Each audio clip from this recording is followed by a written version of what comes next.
Board members' comments. Mr. Griffin. I'm good. Mr. Shaw. I'm good. Mr. Nicely.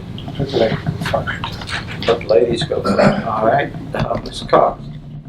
I just want to say thank you for everyone that took the time to come out. That in the world we're living in now, we just never know with the turnout, and I guess we're still restricted to some point with it.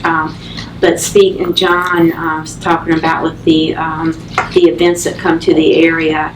I think all of us travel. And when we travel, it's wonderful to go and see the different places. But then when you're traveling back home, you're always excited to get back to see the mountains, especially if you're traveling down where there's no mountains. But my husband, he travels for work, and the one thing that when they were doing the boiler project here, AMEC was, he said that the guys always said, oh, they did not like the area because of the mountains, because they're from Florida. Most of them was from Florida and the beaches and things. But he said now that they went to other places, they're like, even though we don't really like the mountains because of the snow, they said this was probably the most beautiful place they've been. So although they don't like the snow part of it, they really like this area. So I want to commend Teresa and her staff too for everything that they do, because they definitely work hard, as well as people that I know I'm not aware of, to really put these events on. And so we definitely appreciate it as a county.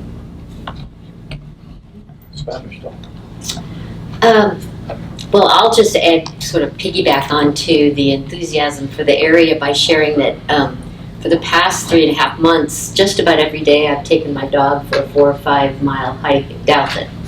And for about the first 2 months, I saw nobody, nobody.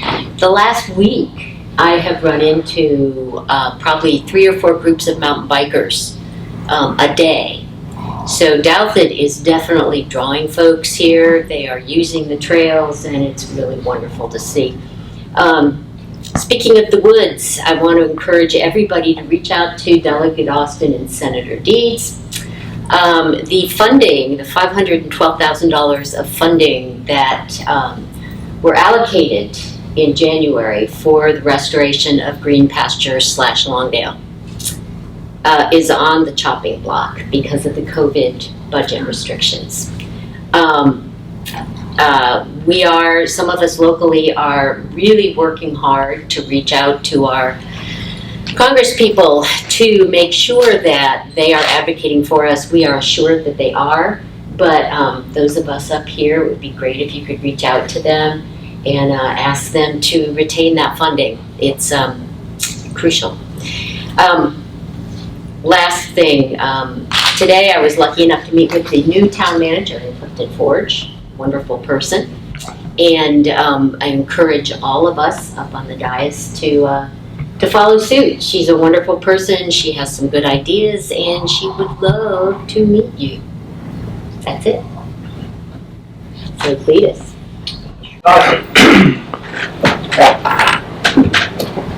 Well, I have to congratulate Matt. He's on his way home to see your baby, so that's a good thing. And what I'm going to say, I don't want to put anyone in shock. Most of the board members know what I'm about to say. There's a whole lot going on in the county right now. There's a whole lot going on in Wallow right now, and the state. We have no idea where the funding's going, or where it's going to come from, or where it's going to end up. The future's pretty bleak right now. I don't know what's going on in our school system, with our school board. Our superintendent is resigning. Got 2 board members that are going to resign. I think there was 3 that one decided to stay on. Seems to be a lot of dismay there. At this time, I just don't think the talks with the merger is a good thing. I think there's a lot of discontent on the board. I spoke to the representative over this board, Mr. Griffin, and and mad about this. And I think it's time that we walk away for now. We don't know what our finances are going to look like in the future. Even with the merger, it would cost us a tremendous amount of money that we don't have. I think Kevin would probably be on board with this. I don't know. We are the money holders for the county. We serve the schools. And I don't know what the future is going to hold. It scares me. I don't want to fall short. But I think this board would, I like our resolution, step aside from the merger talks.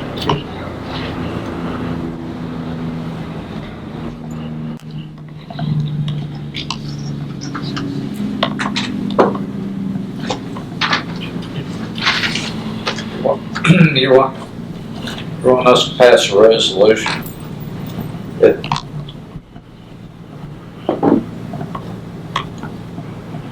We're not part of the talks, I guess. Well, we are. We've got two representatives. And we are. And it was initiated by the school system. What's the pleasure of the board? I think that conversation's a little early. That may be a conversation later, but I think the plan needs to be presented to both governing bodies, then the governing bodies choose to move forward or not move forward. And they can do it by vote or they can do it with resolution. And I think once that's in place, look at the plan and go with it from there. I'm hoping that the 27th, that the final meeting, they have one tomorrow with the facilities, that we'll have something to bring before this board to look at. And that's what we're anticipating. So that's where I stand. I think we need to follow through with putting the package together. We're just about there. And but I wouldn't be opposed by doing it by resolution, allowing people to have a statement. But I think we as a board owe it to my time, Matt's time, to look at the damn thing. I support that attitude. I think until we get that report on the 27th, we're not sure what we are resolving against. And so it's taken a while, but it's a big decision. I'd like to know what we're saying yay or nay to before we choose to turn our backs on it. So. What did they all decide to resign for? What was the problem there that they had that they thought they should resign from the board? Well, that's a different issue. That's a personnel issue with them. That doesn't have anything to do with the committee that's doing the school merger. Well, the way I understand it, that for all of this to work, it's going to have to be approved by both governments, both school boards anyway. Correct. So the very process itself allows us to make a statement later on. Correct. And it allows you to either go by vote by this board or vote by referendum. Public referendum. Yes. Yeah.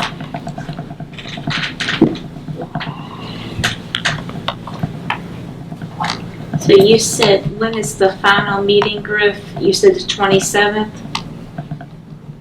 If I'm not mistaken, we got to have it to the Board of Education by September. So it's got to be. That's the reason last week I pushed.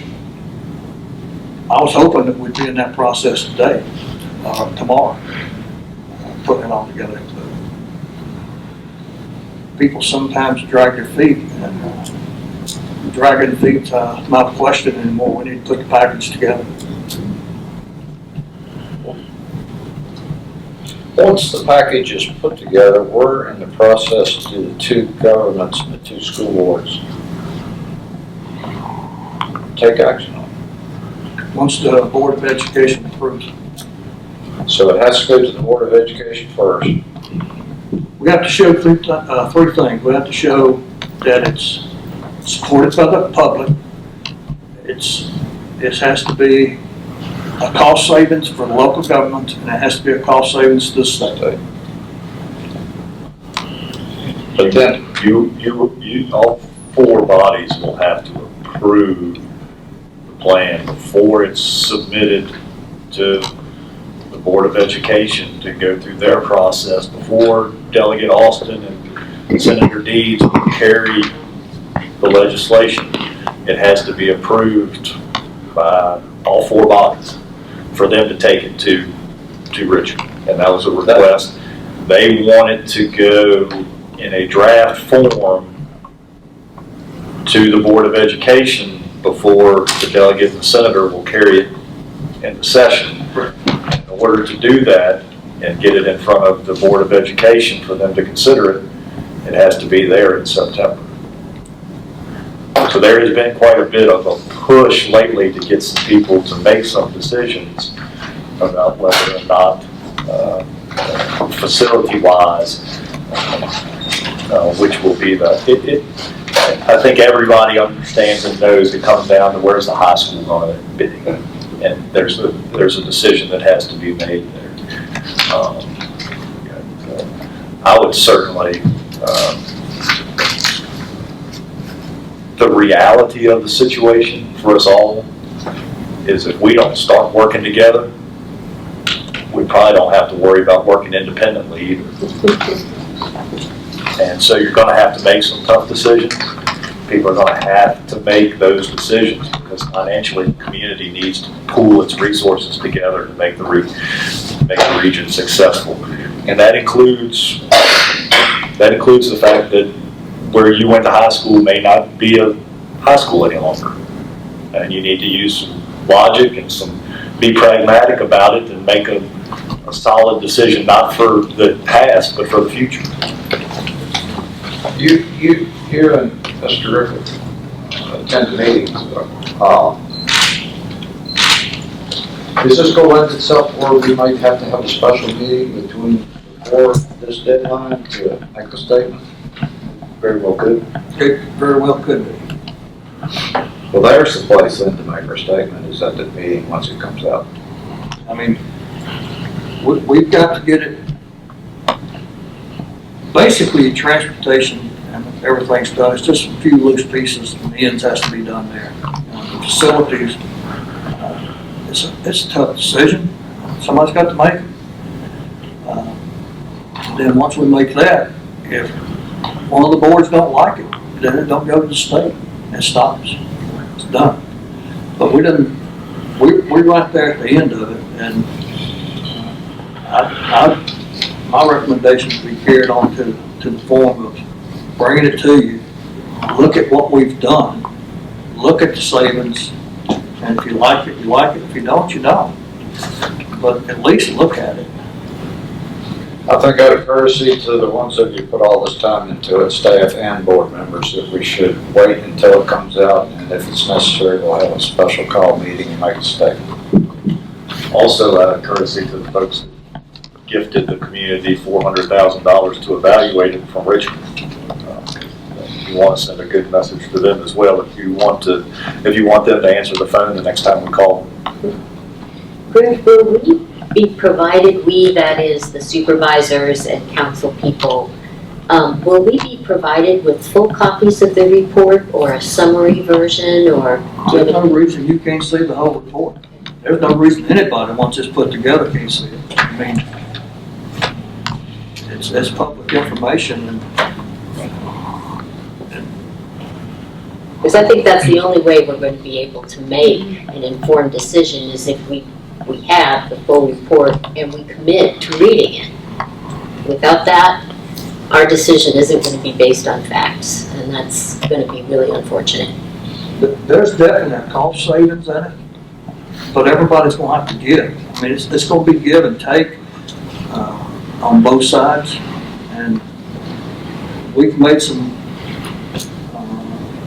assumptions that people would go along with certain plans we've made. You may not like it. You may want to run me out of town on a rail, but I think you need to look at it and read it. I would appreciate what that person. How long has it been, Griff, since the first meeting when we appointed you and Matt and everybody came together? How long has that been now? Going on 2 years. I was thinking it was well over a year. That's 28 years. Cletus, you mentioned the concept of maybe a resolution. Are you okay with just waiting and we'll have a special call meeting once they come out with it? Then we Sounds like I'm more on forward, I guess so. well, no, you're kind of the senior guy here, so out of courtesy. Whatever y'all want to do. I just think out of courtesy to everybody's been involved in this, or at least see the finished product. It may be great, and it might be the worst thing we've ever seen, but at least we need to get our hands out. We need to get our hands on the study first. Is Covington aware that maybe they might have to call a meeting and make a statement also? I'm hoping they are. I mean, everybody knows the circumstances. I didn't realize the timetable was like what, I didn't realize we had to make a statement before it went to the Department of Education. I learned something tonight too, so. And the only way to do this was just call a meeting. Matt could call the meeting very simply as chairman. So, I mean, it's going to have to be done in the next couple of weeks. We've got to be done with it.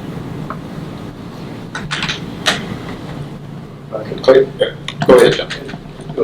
One more thing, not related to this when y'all finish your comments. This Mr. Baderspaw just sent me a note. Please, you start, we're under your comments. Are you okay with doing it that way? It's fine. Okay. Any other comments you have? I have one more question, I promise. So Griff, you said in the next couple of weeks, are you saying the next couple of weeks that the committee that's come together needs to make a decision for it to be brought to the four boards, or are you saying within the next couple of weeks that there's going to need to be a called meeting, like through with us? I think you're looking probably sometime in August. Okay. Probably after I would imagine. We have our meeting the 24th. Yeah. And it goes to the law firm, and it should be back the first or second week of August. Yeah, I would imagine you would be looking at August to have some type of, after your regular meeting. I don't think it'll be ready for your regular meeting in August. You may take a special meeting. I did not realize that the vote came before it went to the Department of Education. I thought it went to them first, then came back to the governments, but it's just the opposite of Well, what they'll get a draft copy of it. You'll recall we went to Richmond in January. A few of us went to Richmond in January, and that's where we received that clarification and the direction from. That not only came from the Board of Education, that also came from the Senator and the Judge that represent the region. If they were going to carry it on behalf of the region, it was going to be something that you all four needed to approve before they would carry it. Plus, by then, you may have a little better feel for the financial part of it coming out of Richmond also. What the impact of that the coronavirus is going to have on it. You've already mentioned tonight one project that was maybe eliminated, the funding may be eliminated for it, may be eliminated for this too. Do you all have numbers of how much saved if you do it? Yes. How much Richmond's going to save? Right now, we've got those numbers, what they said, but we're not for sure that those numbers are still true on Richmond's side. The numbers that we've got together on the savings is true. You raised your hand there, This is all still related to this. The money that you were appropriated by the state to the community to look at this issue was not just for the potential here, but for this community to be a potential example for other small school districts across the state to utilize as a way to merge their divisions together. So I think you definitely need to see it, not only for the hard work that all the folks on the committee that have put in. You've got 8 volunteers that are spending hours a week working on this issue, but also the fact that you were put in a position by Richmond to potentially serve as an example for the rest of the state. So that's reason enough to see it through, to at least have a report completed and then make a decision at that point in time. My comments on the, the listing in the paper and the addresses of the participants was what got me. They came from all over the country for the thing. You had to really read to find anybody that was even local that participated in it. I'm sure there were, but those people must be very serious about their hobby and their sport and they'll travel that far to participate.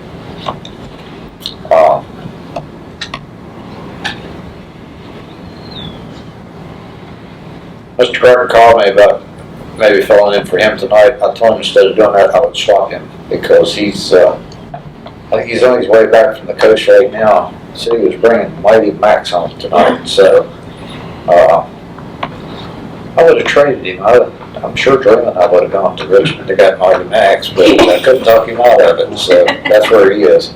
I know that's been